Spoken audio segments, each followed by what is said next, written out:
విజయవాడలో దుర్గమ్మ కొండ కింద ఉన్న గోశాలను తరలించేందుకు జోరుగా ప్రయత్నాలు జరుగుతున్నాయి.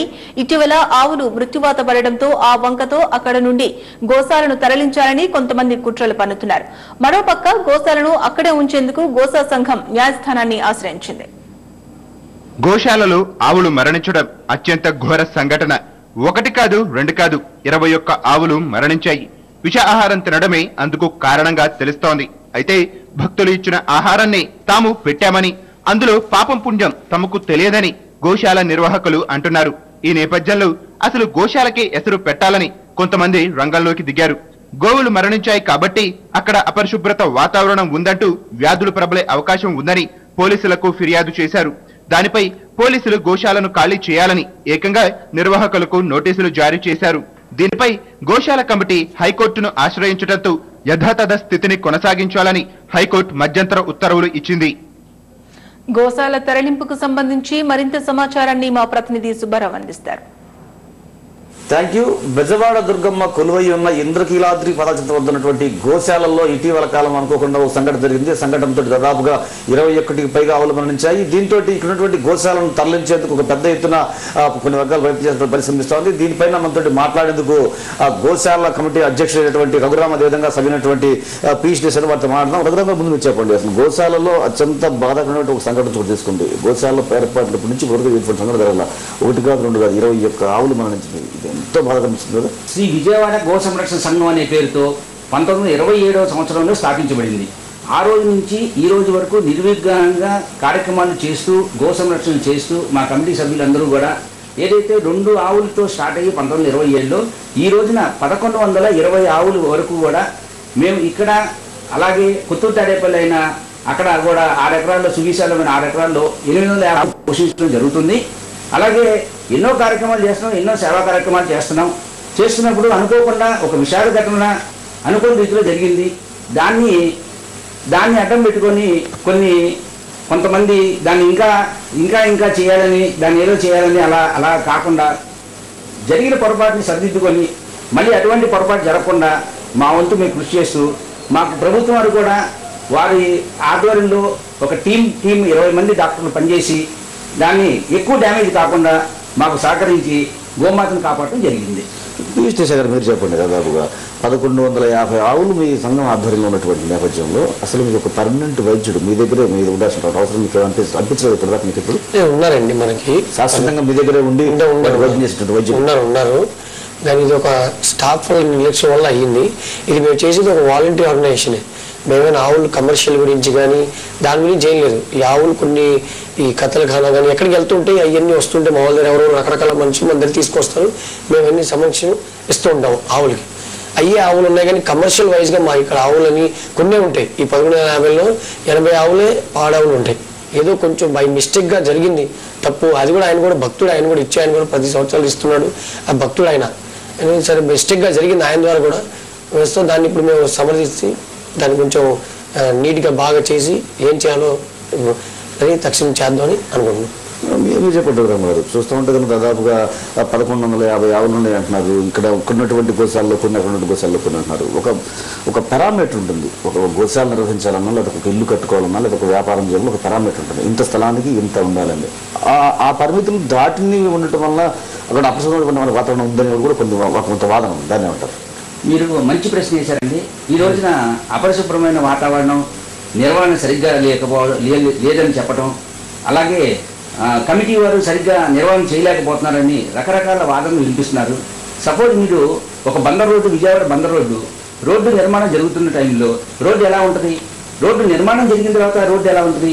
ఒక్కసారి మీరు ఆలోచించుకోండి. ఈ రోజున మేము 1,50,00,000 ప్రాజెక్టుతో 3 అంతస్తులు బిల్డింగ్ కన్స్ట్రక్షన్ స్టార్ట్ చేశాము.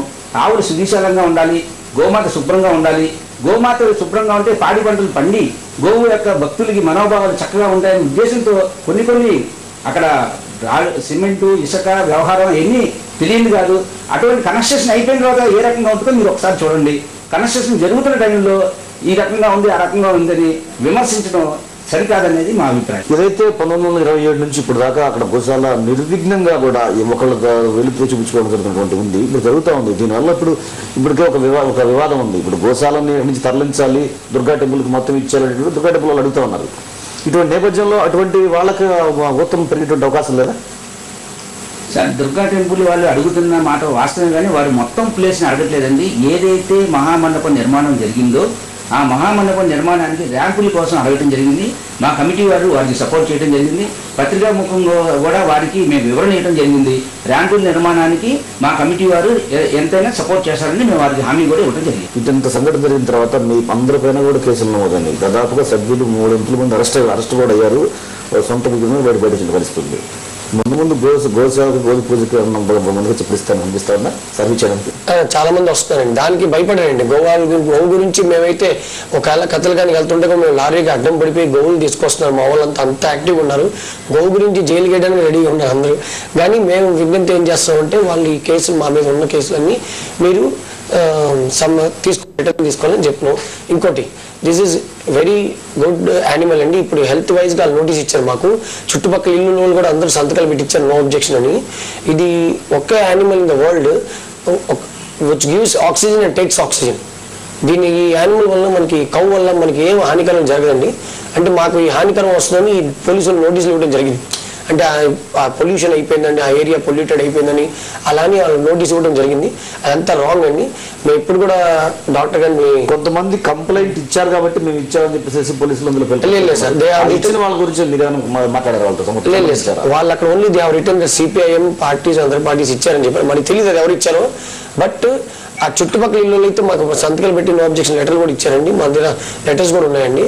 అసలు వాళ్ళైతే ఆవుల వల్ల ఆవులు గౌసేవ ఉంటే మేము ఉంటామన్నారు. అలా ఓపెన్ చెప్తారు ఆ ఇల్లు చుట్టుపక్కల ఇంట్లో వాళ్ళకి అది అలవాటు అయిపోయింది. చిన్నప్పటి నుండి అలవాటు అయిపోయిందంట వాళ్ళకి. డైలీ దే హౌస్ టు వాళ్ళు వచ్చి దర్శనం చేసి వెళ్ళే అలవాటు అయిపోయింది. ఇవాళ గౌమూత్రం వల్ల ఎన్ని లాభాలు ఉన్నాయంటే డైలీ మాకు 20 లీటర్స్ గౌమూత్రం వెళ్తుందండి. Without taking money we are giving free. గౌమూత్రం చాలా మంచిది. ఆ పశువులకి కొన్ని రకాల ఆహారాలు మాత్రమే పెట్టాలని చెప్పేసి పశుసంవర్ధక చెప్తా ఉన్నారు. వాటిని కాకుండా ఇతర రకాలైనటువంటి ఆహారాలను కూడా అక్కడ ఆవులకి భక్తులు పెట్టేటువంటి పరిస్థితి కూడా ఉంది కదా అక్కడ నుంచి. గతంలో ఇప్పుడు ఇలాంటి దుర్ఘటన జరగలేదు కాబట్టి ఎవరికి తోచిన విధంగా భక్తులు పెట్టుకుంటూ వెళ్ళేవారు. ఈ దుర్ఘటన జరిగిన దగ్గర నుంచి మేము ఆ విధానాన్ని రద్దు చేసి ఓన్లీ గో సంస్థ ద్వారా ఏదైతే గవర్నమెంట్ డాక్టర్లు ప్రపోజ్ చేశారో ఆ రకాలు మాత్రమే ఆహారాన్ని గోమాతకు అందించడం జరుగుతుంది. Thank you.